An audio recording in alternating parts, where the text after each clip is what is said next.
నేను వారం రోజుల క్రితమే ఉత్తమ్ కుమార్ రెడ్డికి లెటర్ రాసిన. అన్నపూర్ణ, రంగనాయక సాగరు, మల్లన్న సాగరు, కొండపోచమ్మ సాగరు, అదేవిధంగా బస్వాపూరు రిజర్వాయర్లన్నీ ఖాళీగా ఉన్నాయి, చెరువులన్నీ ఖాళీగా ఉన్నాయి. నీళ్లను ఒడిసి పట్టండి, వెంటనే మోటార్లు ఆన్ చేయండి అని చెప్పి ప్రభుత్వానికి చెప్పాం. దురదృష్టం, ప్రభుత్వం మోటార్లు ఆన్ చేయలేదు. ఇప్పుడు ఏం చేసిండ్రు? ఎల్లంపల్లి గేట్లు ఎత్తి సముద్రంలోకి నీళ్లు వదిలేరు. ఇది దుర్మార్గం. It's a criminal negligence. Criminal negligence. ఎవడైనా చుక్క చుక్కను ఒడిసి పడతాడు రైతుల కోసం. ఎందుకంటే నీళ్ల విలువ రైతులకు తెలుస్తుంది.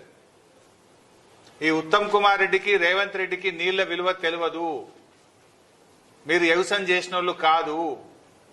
కేసీఆర్ గారు కేంద్ర మంత్రి ఉన్నా, ముఖ్యమంత్రి ఉన్నా ఆయన వ్యవసాయం చేసే ఒక రైతు. ఆయన రైతు గనక ప్రతి చుక్కను ఒడిసి పట్టిండు, రైతాంగానికి నీళ్లు అందించిండు. మీరెన్నడూ వ్యవసాయం చేయలే, అందుకే మీకు నీళ్ల విలువ తెలియదు. ఇలా కృష్ణానదిలో నీళ్లు సముద్రం పాలవుతున్నాయి, గోదావరిలో నీళ్లు సముద్రం పాలవుతున్నాయి. గుడ్లప్పగిచ్చి రేవంత్ రెడ్డి, ఉత్తమ్ కుమార్ రెడ్డి చూస్తా ఉన్నారు.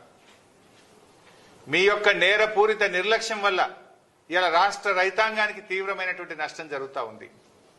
ఒకవైపు వరదలు ముంచెత్తుతా ఉంటే రాష్ట్రంలో కొన్ని జిల్లాల్లో, కొన్ని ప్రాంతాల్లో ఇప్పటికీ చెరువులు నిండలేదు, ఇప్పటికీ డ్యాములన్నీ ఖాళీగా ఉన్నాయి. గోదావరి పరివాహక ప్రాంతంలో 60% డ్యాములు ఖాళీగా ఉన్నాయి. ఏం చేస్తున్నారు మీరు? ఎవరి కోసం పనిచేస్తున్నారు? బీఆర్ఎస్ పార్టీ మీదనో, కేసీఆర్ మీదనో, హరీష్ రావు మీదనో కోపం ఉంటే ఎందుకు రైతులకు శిక్ష వేస్తున్నారు? మాకు వేయండి శిక్ష, మేము అనుభవిస్తాం. కానీ మీరు మీ బురద రాజకీయాల కోసం వరద నీటిని సముద్రంలోకి వదలకండి, వరద నీటిని ఒడిసి పట్టండి, బురద రాజకీయాలు మానండి అని చెప్పి నేను కోరుతా ఉన్నా. ఇదేం చిల్లర రాజకీయాలు?